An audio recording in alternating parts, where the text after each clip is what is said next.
Welcome to your Time Management Revolution. This is Time Management Fixer Helene Segura. In today's episode, I'll be sharing a previously recorded interview during which we're discussing time management and mind management. Enjoy! It's time to go beyond happy and to live joyfully. This is Lessons in Joyful Living with Kimberly Rinaldi, the founder and owner of the Lessons in Joyful Living radio network. Having created a highly successful coaching practice, Kimberly now teaches lessons in joyful living. She believes in empowering others and that through it, you have the ability to break through any and all barriers. What used to take weeks, months, or even years, she can now show you within a matter of hours with her programs. Kimberly can help you achieve your highest potential and move towards your soul purpose. And she provides you with tools that you can carry with you for a lifetime. This is Lessons in Joyful Living on the Lessons in Joyful Living radio network. And now, our founder and your host, Kimberly Rinaldi. Good morning, and welcome. Today is Wednesday, August 17th, 2016. I just realized it's my birthday month. It started yesterday. I start celebrating for 30 days. I missed a day. I'm going to have to extend this out another day. You know what? Eric says happy birthday. My birthday is until September 16th, Eric, but I start early because, I'm all about me. I believe that we should all take a birthday month. When you're younger, you start talking about 8.5, 9.5. You start looking forward to things. I think we should all spend time looking forward to our next birthday because it marks another trip around the sun, a milestone that each day we will never be again, and we will never be as young as we were yesterday. So start becoming aware of time. And I'm acutely aware of time. I'm turning 50. And along with the joys of perimenopause that go with it, I'm looking at, what have I accomplished with my life? What am I going to be when I grow up? All of those other exciting things. So doing some changes, some major overhauls in my personal world. Not huge, just, personal growth stuff, and doing some changes in business and just, looking at what are my next 50 years going to be filled with. So I have a guest today, and it's an interesting direction because I try to get, 82 hours into a 24-hour day, being as I'm up till 2 in the morning and I get up at 5 or 6. I've been an insomniac my whole life, and I'll go, 4 or 5 weeks on that type of run, and then I'll sleep for a full day and get 12, 16 hours sleep, and then I'm back to my behaviors. I was talking to a client of mine who's also become a friend over the years, and she says, "Yeah, you have like dog years. What you do in a year is what most people, take 5 to 7 years to get done." So I will slow down is my plan. But I want to get so much more into my world, as do we all. And we were kind of talking and touching on this yesterday, and yet we get distracted by the digital content and world that we are connected to. I say Facebook and social media is a big time suck, and you don't see me in there a lot, but I do use it for business. I use it to connect with family and friends as well. But, I have been to the edge of the internet and back in an afternoon on social media, and how do we change what we do so that what we do becomes more efficient? Funny you should ask. We actually have a guest today who's going to be able to help us with that. And she is known as the inefficiency assassin, productivity expert, Helene Segura, and she empowers stressed out professionals on the go with tools to slay wasted time. Personal inefficiency at work leads to increased stress levels, lower morale, higher absenteeism, more turnover, and rising spending on employee health care and hiring. Why not improve productivity, decrease stress levels, and increase profits instead? I spent 20 years in healthcare doing multiple things, clinical management, directing, and ultimately was seen as a leader in basically outcome and productivity and efficiency expert. So this is what Helene does. We speak the same language. I want to welcome her to the show. Good morning, Helene Segura. Happy birthday month, Kimberly. Thank you. You can come have cake with me if you're local. I'm all about the cake. So I love cake. I know, right? So I have to ask. I will tell my story, and then I want to ask if yours mirrors this. See, I was the child that when my mother said, "Go get your dad," I'd stand there and scream, "Dad!" And she'd say, "I could do that." And my response was, "Well, why didn't you?" And she would accuse me of taking 3 steps out of 5 to make things easier, and I did, and thus became an efficiency expert because I see things in patterns and can see where you can save money and energy and resources, and damn it, why are we doing 5 steps if 2 will do? So I was lazy is how I got there. How did you get there? I like to think in almost the same way. I would always try to do things as quickly as possible. And you're exactly right. Why do things in 5 steps when you can do them in 3? And usually I wanted to get outside and be able to play sooner. So that's why I tended to finish as quickly as possible whatever I was supposed to do in the house so I could get outside, but it still had to pass the quality test. So that's how I learned to take shortcuts that were still quality. Right. And I love the aspect of process improvement, looking at a process, because you can always tighten things up because you get better at the process the more you do it. And for me, it wasn't going out to play. I'm an avid reader, and I read like, oh my God, just tons daily. So for me, it was being able to get back to whatever the hell I was reading. How do you teach someone? Because there are people, we won't mention any names. Her name was Jean. I worked with her 30 years ago. This woman was slower than molasses going uphill in January. She was an RN, and I get it. I worked in that environment. You have to be detail-oriented. But I wanted to light her on fire because I literally would be coming down the hallways, and I'd have to, run around her. And she never got out of first gear. And there were people who accepted that. Her boss, for example, for me, was like, oh, my God, I'm going to have to hit her.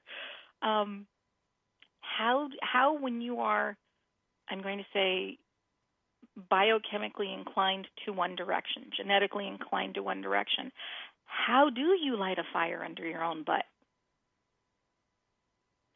First, you need to have the desire to change that. So if there aren't any outside forces like an employer or a coworker telling you that you have got to change or else you're going to get fired, then you probably don't have much incentive if you can just keep plugging away at your own pace. But if you have decided to make the change, then we can look at behavior management. So it needs to come down to what drives you as an individual and how can we motivate you to make the changes that you desire, and try to align the changes that need to be made with the type of personality that person has, because everybody operates in a different manner. So how can we try to align your work style, your personality as much as possible with the changes that other folks would like you to make? And that is such a key component, is understanding this is not just one aspect of your life. I talk fast. I use short clipped sentences, or I use run-on sentences because I'm trying to get so much out there. And then I look at Jean, who everything she did was very conscious and directed, and right now I'm going into that energy, and I'm capable of being there, but it isn't just one area of your life. So sometimes it works to be in that space, and sometimes you need to work at it. So what made you decide this was the area of study and direction that you wanted to excel in? I had to make time management changes in my own personal life. When I was in college, I was kicked out of the dorms and suspended from my college job when I couldn't make grades one semester. So that was highly motivational to be able to get back to my living space and be able to make money to pay for school. And it came down to the time management choices that I was making or not making. And that's what first got me started. And then as far as learning how to teach others to make these changes, that came about when I started my teaching career. I was a teacher in a Title I school for the first 11 years of my adult life. And I noticed that a lot of the kids would have their grades go downhill because they were disorganized and because they didn't understand how to manage their time. So I started teaching them during the first 2 weeks of school how to manage all of that. And so that's eventually how I wound up starting my own business 10 years ago, because of all the years that I spent teaching my students and my colleagues how to better manage their time. And that's just it. It is whatever your predisposition, these are learned behaviors. You can change.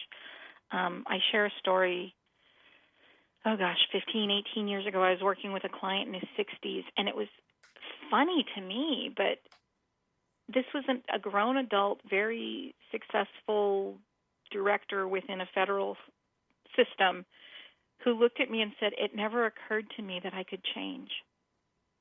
And in getting from today to tomorrow, so many of us get caught up in that process that we don't stop and look at, what's not working, what can we change, unless there is a significant consequence to it or a financial disincentive to it, if you will. Because it doesn't, if it's not hurting us, there's no motivation to make a change. So I love that.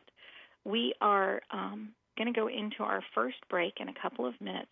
When we come back, we're speaking with Helene Segura. We're talking about productivity, time management, how to change things.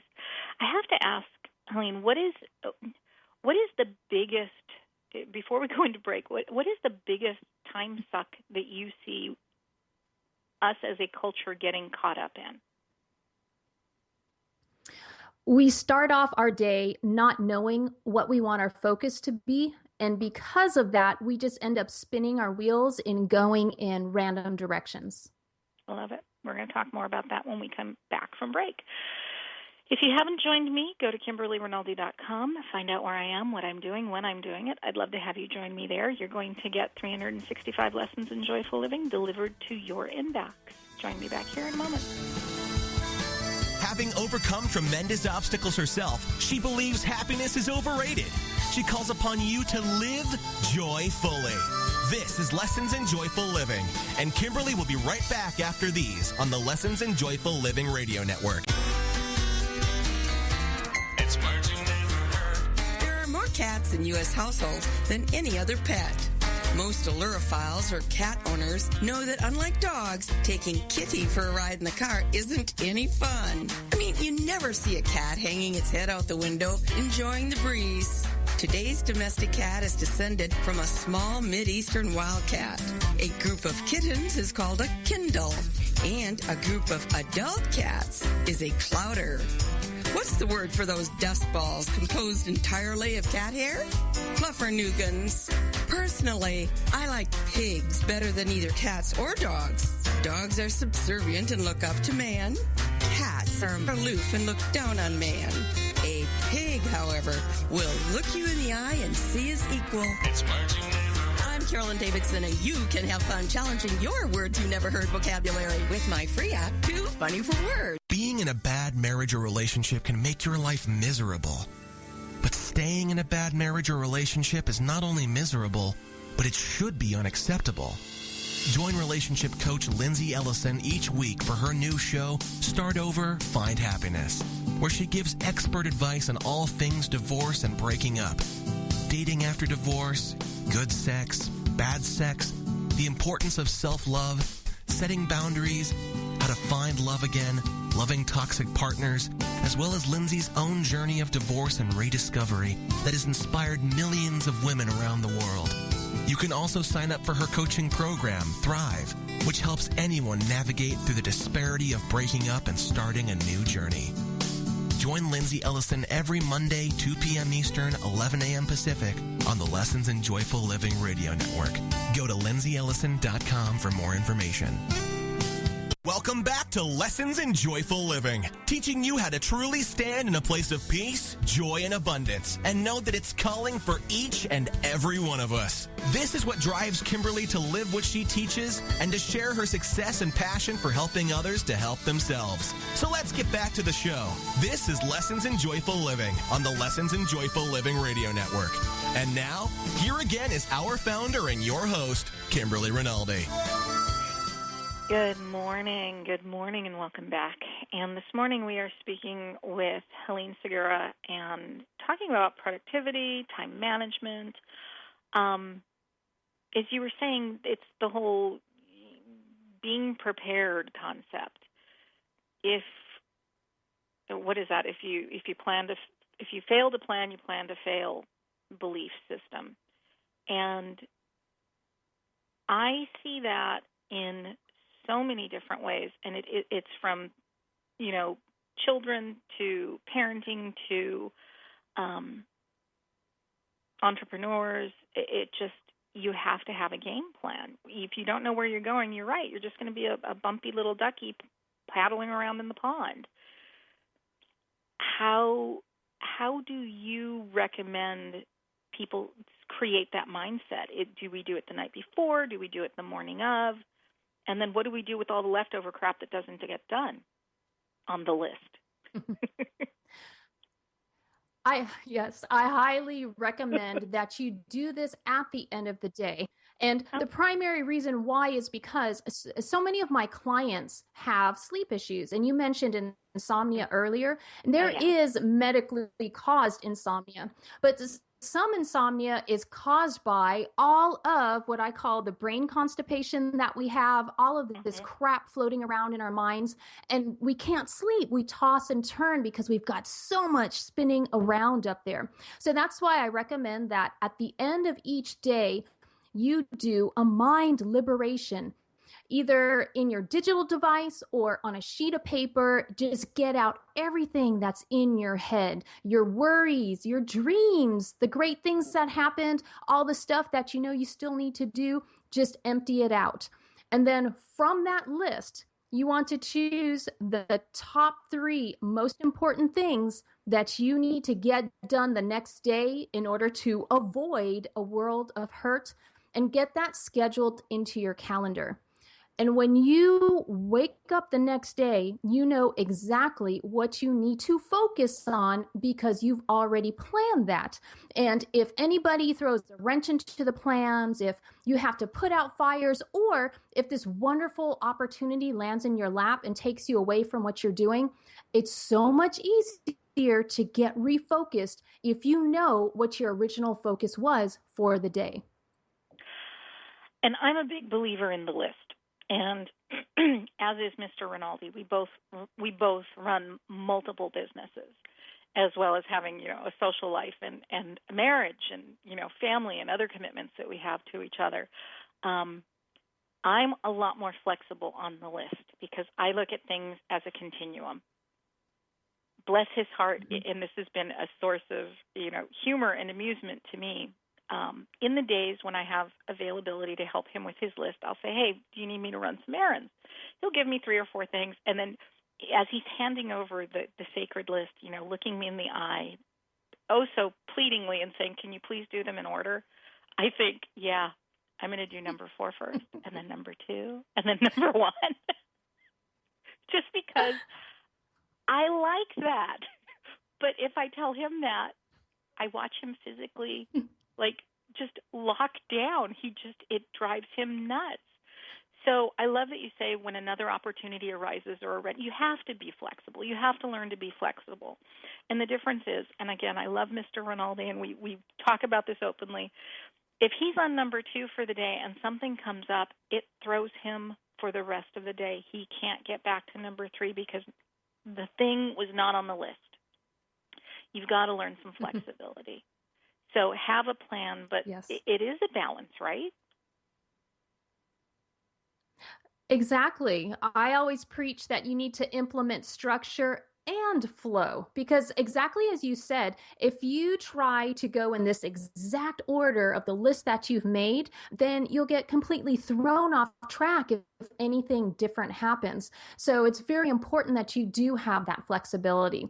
In addition to that, it's also important to assign time blocks, time estimates to that list, because a lot of times we create a list for ourselves that is not humanly possible to even finish. So we're already setting ourselves up for failure. So what you want to do is estimate how long you think a task should take and pad in a little bit of extra time. So if you think it should take only 30 minutes to finish something, then maybe allow 45 minutes to an hour. And that way you are assigning yourself a reasonable and realistic list, and therefore you're much more likely to finish it by the end of the day.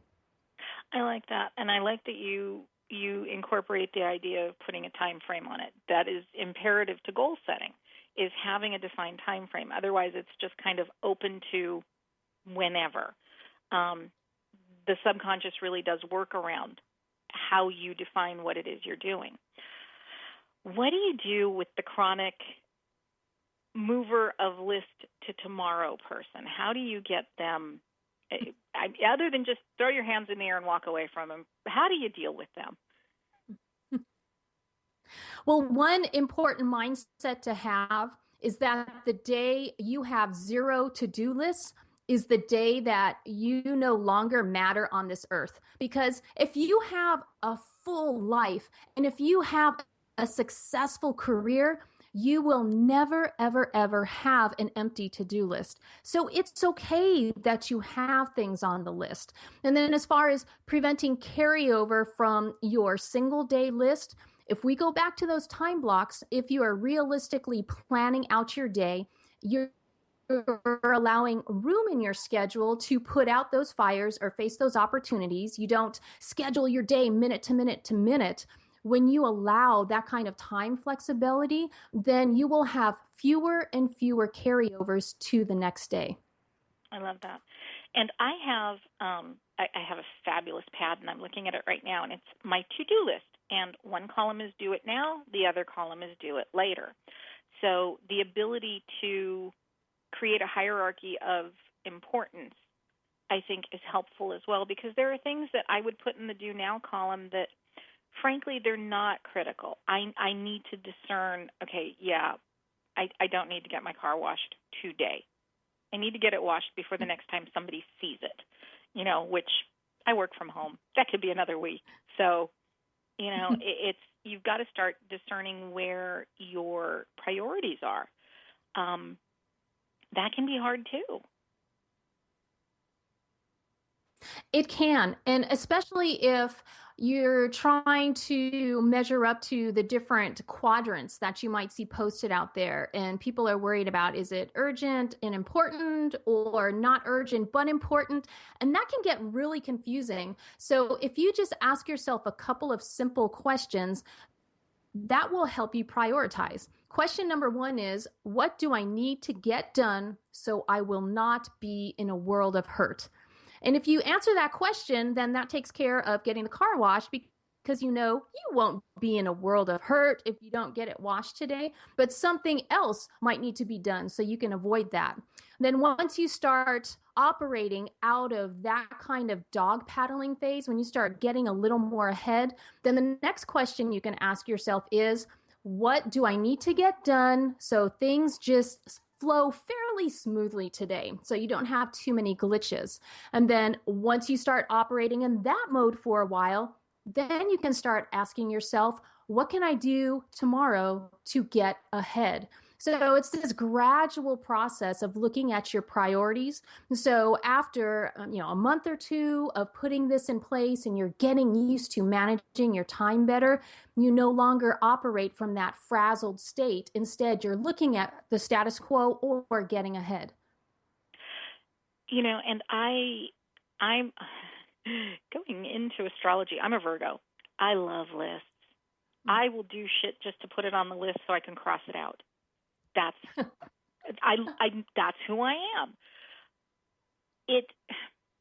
For me, one of the things that I've learned, and this comes from even working in healthcare and just basically everything I do, batch work, because it can take you 15 to 30 minutes to shift gears. So, I'm writing a letter 1 minute, I'm answering phones the next. You lose more time in that gear shifting than anything else. Batch work has been such a key factor to getting more done for me. Do you find that to be a truth as well? Amen, sister. Amen. And neuroscience has studies out there that show that it takes the brain an average of 60 seconds to get refocused when you're doing this task switching. And then if somebody interrupts you and you go ahead and do whatever they're asking you to do, it can take you up to 25 minutes to get back on task. So just if we eliminate the task switching, we can gain so much more time back by something as simple as batching the work, working for 10 minutes, 15, 20 minutes at a time, because even that short amount of focused work is far better than an hour of unfocused multitasking or task switching. And you just hit a key word that I want to talk about, because I had gotten really good at it working in healthcare, working in urgent care and emergency services, and that's the unrealistic belief in multitasking. I had to be aware of everything that was going on, and I got really good at it. I also was the most stressed out I had ever been in my life, and we'll talk about it when we come back, because there was a big push. Well, you already know how old I am. There was a big push for the whole, how much more can you add to your plate multitasking concept in the 80s and 90s. And I love the conversations now about being conscious, being present. But when we come back, I want to get Helene's take on this. So join us back in just a few moments. We're talking about time management. We're talking about, you can do more with less. This is process improvement. I'm here to help you find what it is that you need. Helene has some great tools, strategies, tips, and direction, and she's got a book out there, and I know we're going to ask her to come back so we can talk about the book. But join us back in just a few moments as we're speaking with Helene Segura. We're talking about time management. We're talking about, well, you know what? There is one time when multitasking works, when you're listening to this show and doing other stuff. I think that's like the only time you should do it. That's just my opinion, or any of the shows on Lessons in Joyful Living Radio Network. So join us back in just a few moments. I'm Kimberly Rinaldi, and today's guest is Helene Segura. We're going to talk more about time management. Join us back here.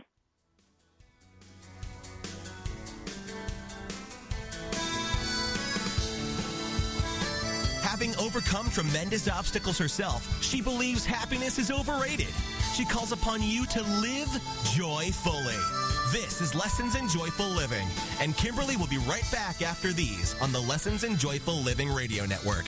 Julie Brain Lady Anderson is considered to be one of the nation's top experts on the brain-personality connection. And now, every week, she's here to share her knowledge with you. When you learn to tap into the potential of your natural gifts and the power of the brain-mind connection, the sky is never the limit. As a matter of fact, there is no limit. Tune in to Brain Lady Speaks with Julie Brain Lady Anderson, Wednesdays at 12 p.m. Eastern, 9 a.m. Pacific on the Lessons in Joyful Living Radio Network. It's the Fitness Minute with fitness expert Annette Hammond. You've just finished an invigorating workout. You feel refreshed, rejuvenated, and you are ready to seize the day. The question is, should I eat after my exercise? The answer is yes. I tell my clients to eat as soon as possible after they exercise, and always eat within an hour of your workout. This window of time is the most beneficial period for your body to receive post-exercise nutrition. Focus on protein and complex carbohydrates to replenish your body. Whole grains and brown rice are good for your complex carbohydrates. For protein, eat skinless chicken breasts, fish, beans, eggs, and protein shakes. Fuel your body within 1 hour of finishing your workout and keep your energy reserves in tip-top shape. For the Fitness Minute, I'm Annette Hammond. To hear other fitness and weight loss tips, Visit our website at AnnetteHammond.com. Welcome back to Lessons in Joyful Living, teaching you how to truly stand in a place of peace, joy, and abundance, and know that it's calling for each and every one of us. This is what drives Kimberly to live what she teaches and to share her success and passion for helping others to help themselves. So let's get back to the show. This is Lessons in Joyful Living on the Lessons in Joyful Living Radio Network. And now, here again is our founder and your host, Kimberly Rinaldi. Good morning. Good morning and welcome back to Lessons in Joyful Living on the Lessons in Joyful Living Radio Network. I'm Kimberly Rinaldi, and I am the founder and the host of the founding show, Lessons in Joyful Living. And I had mentioned yesterday, and I want to bring it back to the conversation. We have two new hosts coming on board, and we're in conversation with a couple of others who are plotting out their shows. So we've got some new hosts coming up to share more lessons. If you have a lesson that you'd like to share either as a guest or a host, please email us at info@lijlmedia.com. We'd love to hear about it. We'd love to hear from you. So today we're speaking with Helene Segura. We're talking about time management strategies. I was mentioning before we went into the last break that in healthcare I had gotten really good at multitasking. At one point, two different locations. One point I had 22 facilities between Santa Barbara and San Diego County, several hundred staff and physicians that I was responsible for. And my day started at 5 in the morning in the car, and I was, all over. And I had to multitask. I had to eat while I was driving. I had to, take phone meetings while I was driving. I had to do all kinds of stuff in different ways. And from there, because I was tired of driving, I found a job 3 minutes from home and was running the 3 highest level acuity departments in the organization with less staff and less resources because they saw us as big money sucking pits. So admin would not throw money at us for what we really needed, but it was a full CLIA licensed laboratory, a full X-ray and mammography suite, and an urgent care that had a crash cart. We were a low-level emergency room. And with that, during flu season, we'd put 400 to 600 bodies through my area, and I had the staffing and physicians that I was responsible for. And, man, I could be doing budget, one ear on the phone, talking to somebody else, and hear something behind me that needed to be resolved, and I handled it. I was also more stressed out than I have ever been in my life. I had developed, spastic colitis. I gained 80 pounds. I was a miserable human being who only responded to, we have cake. If we come, we have cake. I was living on white flour Thorazine. There is a huge myth that multitasking is a solution. If you're looking to get sick, yeah, it's a great solution. How did the conversation come away from that? Where did we finally sit down and say, this shit doesn't work?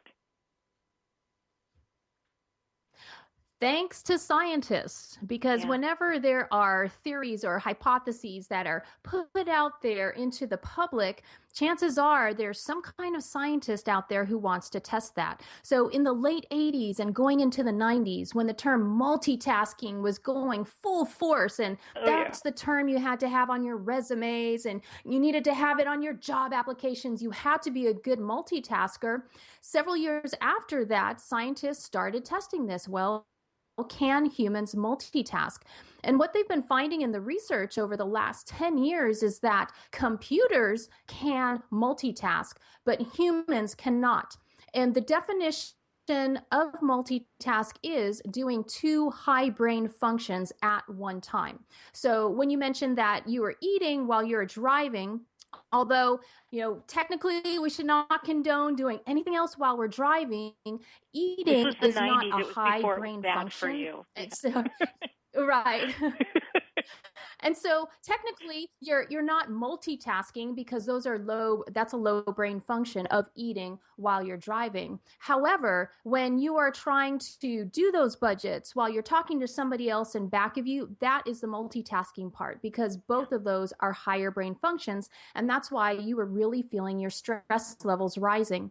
And when we're multitasking, we are running on adrenaline, which is provided us by cortisol. And cortisol does exactly what you were talking about. It gives us health issues. It damages our organs. It eventually slows down our cognitive capabilities, and then also leads to stress eating and weight gain. So multitasking is not good for the body, and neuroscience shows that humans are not capable of multitasking. It drops productivity by almost 3/4 when you do it. And the other thing that I found, just from my own experience, it really isn't, it never is true multitasking. What it is you are switching from one task to the other very rapidly in a very stressful manner. And there was a day, and oh my God, and I tell this story, I was so stressed out, so exhausted. Somebody came to my front door and knocked, and I thought I was having a TIA. I thought I was having a stroke. I stood at the door looking through the pane of glass at the person on my porch, and my thought at that moment was, they've knocked. Am I supposed to knock back? What do I do next? The simple concept of answering the door was gone at that moment because I was so stressed out and so exhausted. I mean, and when you think about that is, it sounds funny on this end. It was terrifying. It was a wake-up call for me. And that's so scary. But that's what happens when you're operating on all cylinders at the same time over these long periods. And so you had talked about how you got really good at multitasking, but it was also the most stressed you ever were. And so that's why I just encourage everybody to solo task, because you also hit the nail on the head when you talked about task switching. If you are trying to do two things at once, or you're trying to go back and forth among 2 or 3 or 4 things, in the end, you are not getting more done at a higher quality. You're actually getting less done at a lower quality. So you're just better off solo tasking. Yeah. It's, it's imperative to understand ultimately productivity does impact your health. You've got to look at what you're doing because you are running off of something, whether it's sheer adrenaline from stress or motivation. And I'm going to keep going back to motivation because this is a big one for a lot of people. How do we, and I know for myself, it's the writing down the list and adding something to it to cross it off. How do we move from the push goals, those things that make us uncomfortable, and they get us off, our asses, to the pull goals, the things that are going to keep the motivation and the momentum going? For me, I build those little tiny wins into every single day. It is, writing down, hey, I took care of a load of laundry. Yay, I'm going to put that down and cross it out. It's celebrating those little wins. How is this something that you would recommend to help people continue that motivating conversation, dialogue with themselves, or what direction would you go with that? I absolutely agree with you on celebrating those wins.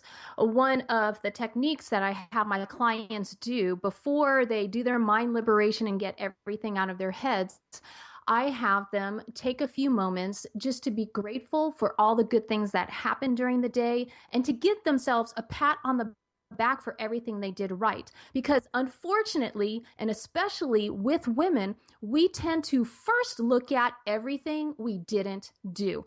And that is no way to get motivated, because the opposite happens. We just get down on ourselves. So I think it's so important to reflect with power. At the end of each day, you start your reflection with, what did I accomplish today? And it can be something as small as, I remembered to bring in those reusable bags to the grocery store. Or it could be something huge like I secured a new client. So no matter how big or small, it is extremely important that you reflect on what you did do right during the day. Yeah, and I think, and again, it's, understanding that a push goal, the stick will get you moving. It gets you motivated. It gets you off your ass. But it is short-lived energy. It's the pull goal, the carrot that keeps you moving. It keeps the momentum up, and that's what gets you to the finish line. So for me, having these little tiny wins day in, day out, as you said, even if it's that little tiny, woohoo, I did that, it makes a difference. How come, as a former educator, how come we're not taught this stuff in school? These are life management tools. Well, if I may be frank, since none of this is tested on a standardized exam, this will never be taught in school. Not to get up on the educational soapbox, but a lot of the curriculum, unfortunately, is driven by standardized testing. And we're leaving out so many important life skills like time management, organization, productivity, balancing a checkbook. That just gets left off to the side. And so if you don't learn that at home or from a friend, then you need to go the self-help route and learn it. Because if you don't have these skills, you'll be at such a disadvantage emotionally, especially later on, because you'll be so stressed out. And that's, I think, key to this conversation is no matter where you are, process improvement is potential. As good as you think you are today, as good as I think I am today, I can always improve. And ultimately, this only impacts every relationship and every aspect of your life. So, yeah, a little bit valuable. What tools do you have available for our listeners to get started? And I know that's a really loaded question, and we're going into our last break. So do you have something that you can recommend, like a 1, 2, 3 step system that we can talk about when we come back? Absolutely. Do you want a teaser now, or do you want to wait till after the break? Let's give them one little quick teaser. Okay. The first one has to do with the most powerful word in the English language, and it only has 2 letters. No. Really? Yeah. When we come back, we'll talk more about that. So join us back in just a few moments. We're speaking with Helene Segura. We're talking about time management. We're talking about efficiency. We're talking about how to ultimately improve your life. It isn't as simple as what you can shove into your day to get more done. That's the 30,000-foot perspective. This is about how you can improve your life in so many ways, because ultimately you are taking back time for you. That's what this is about. You get to fill that time with what feeds your soul, what feeds your spirit. Stop wasting it. Time is the only real resource you have. Stop wasting it. When you learn that, it's an amazing world you live in. So join me back in just a few moments. Again, if you haven't joined me online, go to KimberlyRinaldi.com. Find out where I am, what I'm doing, when I'm doing it. I'd love to see you there. I'll see you back here in a minute. Having overcome tremendous obstacles herself, she believes happiness is overrated. She calls upon you to live joyfully. This is Lessons in Joyful Living, and Kimberly will be right back after these on the Lessons in Joyful Living Radio Network. Through decades of study, research, training, and personal experience, Kimberly Rinaldi has found that the answers always exist within. Explore the realm of consciousness, the unconscious mind, creative consciousness, and higher consciousness. Apply the tools you'll take away from these conversations and watch your life begin to unfold in ways that will make you believe in magic if you didn't already. Mind Science and Metaphysics, Mondays 1 p.m. Eastern, 10 a.m. Pacific, on the Lessons in Joyful Living Radio Network. From quantum physics to metaphysics, cryptozoology to conspiracy theory, energy healing to angels, on Into the Light Paranormal Radio, we're here to tell you that just because you haven't experienced it doesn't mean it's not real. Each episode, Kitty Janice, Kimberly Rinaldi, and their guests have one goal, and that's to bring another conversation and another bit of consciousness into the light. Into the Light Paranormal Radio, Thursdays at 1 p.m. Eastern, 10 a.m. Pacific, on the Lessons in Joyful Living Radio Network. Welcome back to Lessons in Joyful Living, teaching you how to truly stand in a place of peace, joy, and abundance, and know that it's calling for each and every one of us. This is what drives Kimberly to live what she teaches and to share her success and passion for helping others to help themselves. So let's get back to the show. This is Lessons in Joyful Living on the Lessons in Joyful Living Radio Network. And now, here again is our founder and your host, Kimberly Rinaldi. Good morning, and welcome back. And today we're speaking with Helene Segura, and we're talking about how to improve your life through time management. See, it isn't about shoving more into your day, getting more done. It's about where you are at the end of the day and what you've done with your time. So, Helene, we were talking before we went into break, and I was very tongue-in-cheek, joking around about it, but you were saying there is a powerful word, 2 letters. It is the most powerful word in the world, and it is No. no. I love it. Kimberly, yes. And Kimberly, you and I are joking about this, but in all seriousness, it truly is a powerful word. And I know we have all heard that over and over again. But the key is how many of us actually implement that word? How many of us use that word? And I liked what you said when we were talking during the break, that no is a word and it's also a complete sentence. And for those folks who are nurturers, who want to take care of everybody out there, and you're afraid of letting somebody down or hurting somebody's feelings, Kimberly mentioned a really great extension on the word no. If that single word scares you, you can say no, but thank you so much for asking.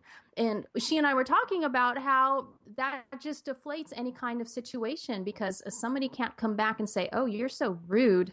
And so just using the word no will open up your life to so much more. And that way you have time to do the things that truly bring you joy. And the internal dialogue, I think, has to be, I'm not saying no to you. I am learning to say yes to me. That really is the key component here. I was working, it's so funny because I was working with a client yesterday who is in a very nurturing business. She does healing work, body work. And I asked her to say out loud, I am the most important person in the world. And energetically, bless her heart, she shut down. It was killing her to say it. And I said, until you can say that, you will not be in anyone's world. It starts with you. You have to be the most important person in your world. Helene, you are Helene from the moment you're born till the moment you die. You will play roles, daughter, sister, girlfriend, wife, friend, teacher, you're going to play roles that fall into different categories, and they are aspects and they are parts of your life. But Helene is Helene from the moment you're born until the moment you die. That is the only energy that truly needs to be honored at the end of the day. The rest of them are roles. Agree? Mm-hmm. Oh, totally agree. Absolutely. Yeah. Mm-hmm. Yeah. So learning to say no, what's the next step we can start doing? For those folks who are still afraid of saying no, you can use a crutch of pausing. Because so many times in the moment when we want to please somebody and we just want to say, sure, I'll do that, or yes, of course, when we pause first, that allows our brain to go past the emotion and start clicking into the logic. And then your brain will be able to start saying no. So don't be afraid to pause and take a little breath if you need to. Another quick tip is that if you use a digital device and set reminders, I'd like you to take a few seconds longer when you set that reminder and think about when you are actually going to do that task that you're putting in there. Because the problem with reminders is that when we set them, we tend to set them for random days and times just to remind us that it needs to be done. And when it pops up at that random time, we're always doing something else, and we end up either dismissing it or accidentally deleting it, and we forget what needs to be done. So take a couple of extra seconds when you set those reminders and think about, when will I be able to work on something like this so it can pop up at a more opportune time. I love it. I love it. So in summation at this point, this is doable. We can make these changes. It doesn't matter if we're me, who runs at 1,000 miles an hour and has been an insomniac, from the age of 4, or Jean, who, molasses in January uphill. We can do more with our time. And ultimately, it isn't about shoving more into your day. Since you've found this, what has freed up for you? I believe that it's led to a better marriage. It's led to more time for myself, which has made me a better person. In addition to the stories that I told at the beginning of the show, where I talked about how I almost got kicked out of school, and then I needed to learn how to balance time when I started teaching. The other part of the story is that when I first went into business, I was a serial entrepreneur before I started my time management consulting. So I had my teaching job, and I had 3 other businesses I was trying to run on the side. And one night, my husband yells out, "Hey, PC Junkie, can I make an appointment to see you?" And I thought, oh my goodness, we are living in the same house, and we are not even having a real relationship. We were just roommates. We were cohabitating and then passing by each other at dinner time when I came to eat. So that was a real eye-opener, and that's part of what caused me to get focused on how important time is, and to focus on priorities in life, because there will always be some kind of job there, but what kind of quality life do you want to have outside of it? So it's been very good for marriage and for my personal life. Yeah, I love that. And I shouldn't admit Mr. Rinaldi and I text in the same house, but we're in the tri-level, so we may be on separate floors at that point. But and you bring it up. I had a bout of depression many years ago, and I remember my doctor saying, well, good, at the end of your life, you can say that you've built a very strong relationship with your remote control, your television, and your sofa. That ought to be fulfilling. And I went, point taken. Do something about it. Love the sarcasm.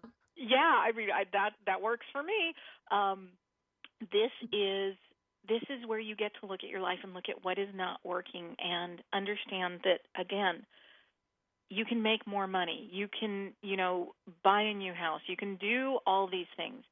Time really is the only resource we have in this world. You cannot create more of it.